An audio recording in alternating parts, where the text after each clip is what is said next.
alama hena Modibo Keita la kaka yafa ama ale ni atama ɲɔgɔn sabatilen u ye baara min kɛ Mali ye u ye baara min kɛ farafina ye u ye diɲɛ kunnafoni min kɛ ka diɲɛ bilasira u baara ɲuman minnu fana ni u y'o kɛ tuma ni tuma an bɛ wagati ta ka an sigi ka an da don o la nka a baro ka lase aw ma baara bokum a hakilina ɲuman bɔra ale de yɔrɔ a n'a senkɔrɔma tintini kumakan kɔrɔw mɛnkan ninnu k'olu dalaminɛ o ye Boubacar Kamara numéro 1 ye aw fo k'aw ko ɲuman dɔn bi an bɛna kumakan min dalaminɛ o ye Ahmed Sékou Touré Laginɛ jamana o kantigi kɔrɔ ye ale ye a n'a nɔfɛ mɔgɔw u ye taama dɔ kɛ ka na Mali jamana kan ka bɛn ni san 1962 ye Mali marayɔrɔ 4nan min bɛ yen n'o ye Segu ye u taara ka taa lajɛ dɔ kɛ yen kunnafoni minnu sɔrɔla Segu o kumabaw an bɛ dɔ dalaminɛ o la. Camarade président Modibo, chers amis, n taamaɲɔgɔn ani n jamanakuntigi ɲɔgɔn Modibo ani teri kanunenw, frères et sœurs de Ségou, balimakɛw ani balimamuso minnu ni olu ye segukaw ye. la délégation guinéenne présente ici comprend Laginɛ cidenkulu mɔgɔ minnu bɛ yan olu dannatigɛlen filɛ nin ye. le responsable dirigeant du bureau politique national de la section RDA de Guinée, maa minnu bɛ yen k'olu ye ɲɛmɔgɔ ye parti ɲɛmɔgɔyaso la ni o bɛ tali kɛ RDA bolofara min filɛ nin ye Laginɛ. le responsable du gouvernement de la République de Guinée Laginɛ jamana fanga o ɲɛmɔgɔw et ceux de la Confédération nationale du travail, de la jeunesse et des femmes de Guinée. ani maa minnu fana bɛ yen k'olu ye ɲɛmɔgɔw ye fara ɲɔgɔn kan k'olu min bɛ baarako kofɔ minnu bɛ sifinw kofɔ fo kana se Laginɛ musolakaw ma. Vous me permettrez de vous présenter certains des membres de cette délégation. aw na yamaruya di yan n ka mɔgɔw fɔ aw ɲɛna mɔgɔ minnu ni olu ye ni cidenkulu mɔgɔw ye. Premièrement, fɔlɔfɔlɔ la présidente nationale des femmes de Guinée, membre du bureau politique national, Madame Makori Bangura. Laginɛ musow bɛɛ lajɛlen ka ɲɛmɔgɔba ni ale ye Laginɛ parti o ɲɛmɔgɔyaso o mɔgɔ ye ale tɔgɔ ye ko an balimamuso Makoni Bankura. Deuxièmement, filanan ye min ye le président de la Confédération nationale du travail, membre du bureau politique national du PDG, le camarade Kaba Mamadi. ɲɛmɔgɔ min bɛ baarakɛlaw ka fara ɲɔgɔn kan kuluba kunna ni ale ye PDG parti o ɲɛmɔgɔyaso o mɔgɔ dɔ ye o ye taamaɲɔgɔn Kaba Mamadi ye. Troisièmement, sabanan le ministre de l'Information et du Tourisme, membre du bureau politique national, Kamara Dengali. kotigi min bɛ yen ni ale ka baara bɛ ɲɛsin kunnafoni dili ma ani kunfanbɔli ma n'o ye tourisme ni ale fana yɛrɛ ye parti ɲɛmɔgɔyaso mɔgɔ ye ale tɔgɔ ye ko Kamara Bengeli. Quatrièmement, naaninan le ministre des Affaires étrangères, membre du bureau politique national, Théabogi, lui, Lansana. kotigi min bɛ yen ni o ka baara bɛ ɲɛsin Laginɛ jamana ani jamana wɛrɛ cɛkoɲɛw ɲɛnabɔli ma ale fana ye parti ɲɛmɔgɔyaso mɔgɔ ye ale tɔgɔ ye ko Théabogi, lui, Lansana. Cinquièmement, duurunan le ministre gouverneur de la Banque de la République de Guinée, kotigi min bɛ yen ni ale ye Laginɛ waribondonba fana ɲɛmɔgɔ ye le camarade Yakité Moussa, membre du bureau politique. parti ɲɛmɔgɔyaso mɔgɔ dun o ye taamaɲɔgɔn Jakite Musa ye. Sixièmement, wɔɔrɔnan na le ministre de l'Éducation nationale, membre du bureau politique national, le camarade Kamara Damantan. kotigi min bɛ yen ni ale ka baara min ɲɛsin jamana kalankow ɲɛnabɔli ma ale ye parti ɲɛmɔgɔyaso mɔgɔ ye o ye taamaɲɔgɔn Damantan Kamara ye. Septièmement, wolonfilanan l'ambassadeur de la République de Guinée auprès du gouvernement américain à Washington, le docteur Conté Tédou.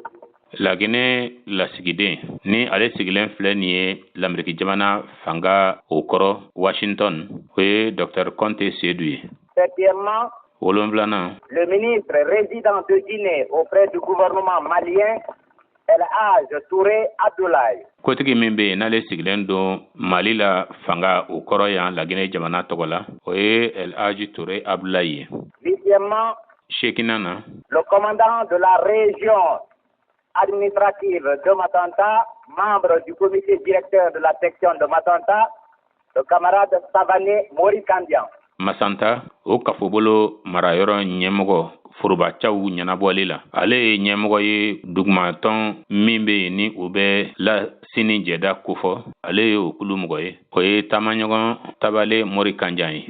Neuvièmement, kɔnɔntɔnnan na le haut commissaire à la jeunesse, ɲɛmɔgɔba min be yen ni o bɛ sifinw ka kibaruyaw ɲɛnabɔli kofɔ le camarade Diallo Mokhtar, syndicaliste des enseignants.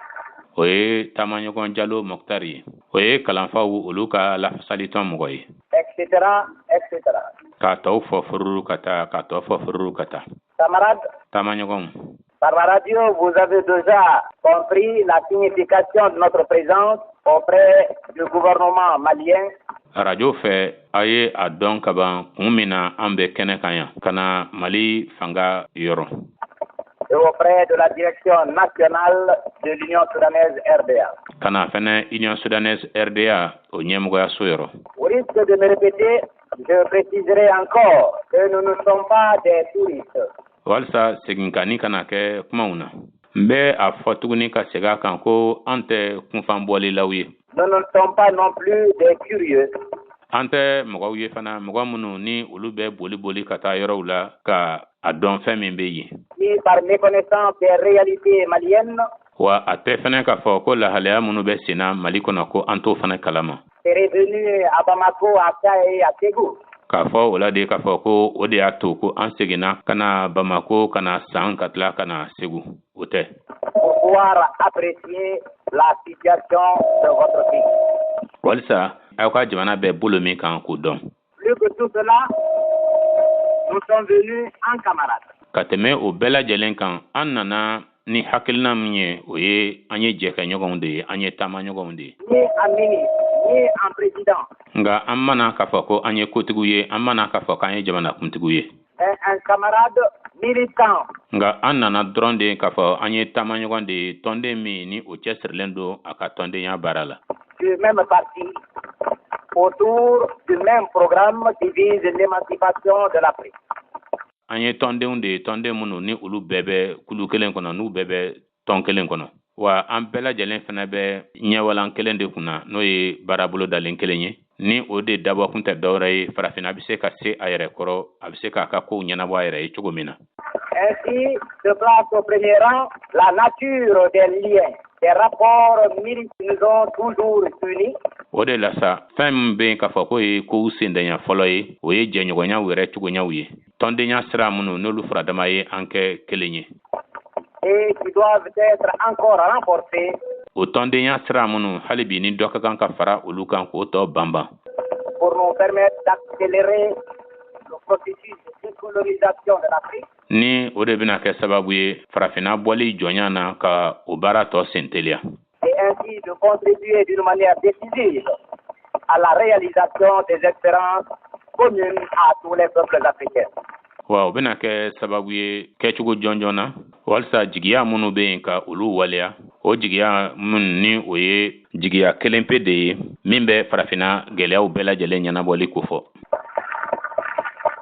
Le président donc est un gage de confiance du Parti démocratique de Guinée en sa sœur, l'Union soudanaise. Olu gɛlɛyaw tali bolo la o ye danaya bolomada yɔrɔ de ye Laginɛ bɛɛ y'a tɔn fɛ ka o danaya ta k'o lase a balimamuso ma min ye Sudan ta ye. Gage de fidélité du peuple guinéen dans le programme commun qui a été élaboré par vous et par lui. Bolomada yɔrɔ min bɛ tilennenya ko fɔ min bɛ Laginɛ jamana kɔnɔdenw fɛ ka ɲɛsin jama ka baara bolodalen ma o min nana kana sigi sen kan Laginɛ jamana fɛ ani aw fɛ. Gage aussi de défi aux forces du mal qui à l'intérieur comme à l'extérieur de la nation malienne. Wa baarakɛta fana bolomada yɔrɔ dun wa bolomada yɔrɔ fana de dun ka kangarimada kan kɛ ka a ɲɛsin kulu ma minnu bɛ kojugu kɛli ko fɔ o kojugu kulu minnu filɛ o ye Mali jamana kɔnɔ walima Mali jamana kɔ kan. Entendre encore perturber la marche victorieuse de votre parti vers la lumière. ni olu b'a fɛ hali bi taama min ni o ye taama sebaya ye ni o bɛ Mali jamana kɔnɔdenw kofɔ ni o kojugukuluw b'a fɛ hali bi ko taama ka bisibasa don o la. O taama min ni o bɛ ka kɛ ka a ɲɛsin kɛnɛ yelen ma. Ségou est une ville que nous connaissons tous. Ségou ale ye dugu ye dugu min n'an bɛɛ lajɛlen b'a dɔn. Pas parce que nous sommes venus plus d'une fois à Ségou. A sababu tɛ k'a fɔ ko an nana siɲɛ caman Ségou. Mais plutôt parce que nous savons que dans l'histoire de notre chère Afrique, nga a kun ye dɔrɔn ko k'a sababu kɛ an ka farafina min ni an bɛ o kanu kosɛbɛ o ka dɔfɔ kɔnɔna na. Ségou a été une cité qui a fait connaître le degré de civilisation, le degré de perfectionnement de la vie sociale et culturelle en Afrique avant la colonisation. Ségou ale kɛra dugu ye dugu min ni a ye a jira somɔgɔya kundama o bɛ cogo min na ani kundama min bɛ yen ɲɛnamaya la mɔgɔya ani lɔnni nasira fɛ olu kolonsolen bɛ ka se kundama min na farafina kɔnɔna na ka kɔn jɔnya nali ɲɛ Ségou ye o de jira. Notre seule présence à Ségou est donc un acte de communion avec notre parti. An yɛrɛkun yeli Ségou o jamana kan o ye jɛɲɔgɔnya kɛwale de ye min ni o bɛ kɛ an ka parti fɛ. C'est-à-dire O kɔrɔ de ye ko un rappel aux vertus de courage, hakilina jigin de don ka a ɲɛsin jagɛlɛya danbew ma, aux vertus morales, ka a ɲɛsin miirili ni tasili danbew ma, aux vertus culturelles de Ségou ani lɔnni danbe ko minnu bɛ Ségou la. en tant que porte-parole à un moment donné K'a sɔrɔ wagati yɛrɛ kɛra la Ségou kɛra kumalasela de ye. de ce que l'Afrique avait de vitalité, Ka masɔrɔ cɛbalenw tun bɛ farafina kɔnɔna na. avait de valeur morale. Danbe ko tun bɛ yen min bɛ miirili ani tasiliw kofɔ farafina. Nous pouvons donc dire que nous saluons la ville de Ségou O la an bɛ se k'a fɔ ko an bɛ Ségou dugu fo. et à travers elle tous ceux qui ont contribué dans les siècles passés comme actuellement Ani Ségou sababu la mɔgɔ fɛn fɛn de bɛ yen cɛ la walima muso la ni olu de kɛra sababu ye san kɛmɛ kɛmɛ sigiyɔrɔma caman tɛmɛnenw na ani an bɛ don min na i n'a fɔ bi. à redonner à l'Afrique ce qu'elle a toujours ambitionné, une vie de liberté. Ka farafina ka tagabolo la segin a ma farafina dɔnnen kun don ni tagabolo minnu ye ni o kun ye farafina ka laɲini ye tuma bɛɛ lajɛlen na ni o de ye ɲɛnamaya ye hɔrɔnya kɔnɔna na. Nous avons dit qu'il n'y a pas un seul peuple au monde, de quelque race ou de quelque couleur, An y'a fɔ ko jamakulu kelen tɛ yen diɲɛ kɔnɔ a mana kɛ siya o siya ye u farikolo ɲɛ mana kɛ sugu sugu ye. de quelque nationalité ou de quelque religion, O mana kɛ dina mɔgɔ ye o mana kɛ jamana o jamana mɔgɔ ye. qui n'est ambitionné une vie de dignité, une vie de liberté. K'a fɔ ko o jamakulu de tɛ yen min ma a ɲini k'a fɔ ko a t'a fɛ ka ɲɛnamaya hɔrɔnya ani kanabila kɔnɔna na. Et il n'y a pas de dignité sans liberté. Wa hɔrɔnya tɛ yen fana ni kanabila tɛ yen. Il n'y a pas un seul peuple du monde qui n'ait choisi le progrès. Siya kelen pe tɛ yen diɲɛ kɔnɔ min ni o tɛ ɲɛfɛtaali suganti o tɛ yen. Or, O dun na dun il n'y a pas de possibilité de progrès pour un homme comme pour un peuple en dehors de la liberté. ni kanabila tɛ ɲɛfɛtaali cogo si tɛ yen jamakulu dɔ bolo walima mɔgɔ dɔ bolo. En dehors de la responsabilité de se diriger dans la vie. Jɔyɔrɔ fali fana kɔfɛ ani lakana ɲɛnamaya kɔnɔ. Ainsi donc, nous pouvons mesurer le côté négatif de la colonisation. O cogo de la sa yɔrɔ min bɛ yen n'o ye yɔrɔ jugu de ye jɔnya baara la an bɛ se k'o suman an bɛ o jate dɔn. Il prétendait nous amener, nous apporter une civilisation. O jɔnya min ni o tun bɛ k'a miiri k'a fɔ ko u bɛna ni somɔgɔya ye anw ma. Nous éduquer à ta manière, Ko u bɛ an mara k'u bɛ an kalan u ka cogoɲaw la. mais en nous privant de ce qui est le fondement possible à toute civilisation, Nka ka an bali jusigilan min ni o de ye somɔgɔya bɛɛ lajɛlen jusigilan ye. en nous privant de notre liberté, en nous privant de notre souveraineté. Ka an bali an ka kanabila la, ka an bali an ka yɛrɛkuntigiya la. Ainsi donc, le fait que la colonisation ait nié la liberté des peuples. O ye k'a fɔ ko jɔnya a tun bɛ dankari kɛ jamana kɔnɔdenw olu ka kanabla de la. La souveraineté des peuples est indiquée d'une manière claire. Jamana kono don ka yɛrɛ kuntigiya o ye fɛn ye fɛn min ni a dalen don kɛnɛ kan jɛlenya kɔnɔ. Son fondement égoïste. Jɔnya jusigilan o ye ɲɛngoya ye.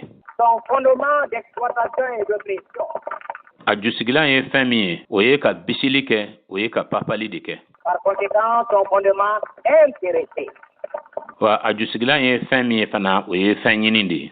Nous n'avons pas été capables de faire de très grandes manifestations aussi grandieuses que celles de ce matin. Anw ma se ka lamagabaw kɛ ka gintanbaw kɛ i n'a fɔ an ɲɛ bɛ belebeleba min na an ɲɛkɔrɔ bi sɔgɔmada in na. Parce que nous étions colonisés. K'a masɔrɔ an tun bɛ jɔnya de kɔnɔ. Nous étions colonisés et nos initiatives avaient été confisquées. An tun maralen bɛ k'an kɛ jɔnw ye wa ŋaniya minnu bɛ an na fana o tun bɔsira an na k'o don kunpala na. Notre action était compromise chaque jour. An ka don o don kɛwalew o tun bɛ ka don kunpala na o tun bɛ ka tiɲɛ. Parce que la liberté même nous manquait. K'a sababu kɛ kanabila o de tun bɛ an jɛ o de tun tɛ an bolo.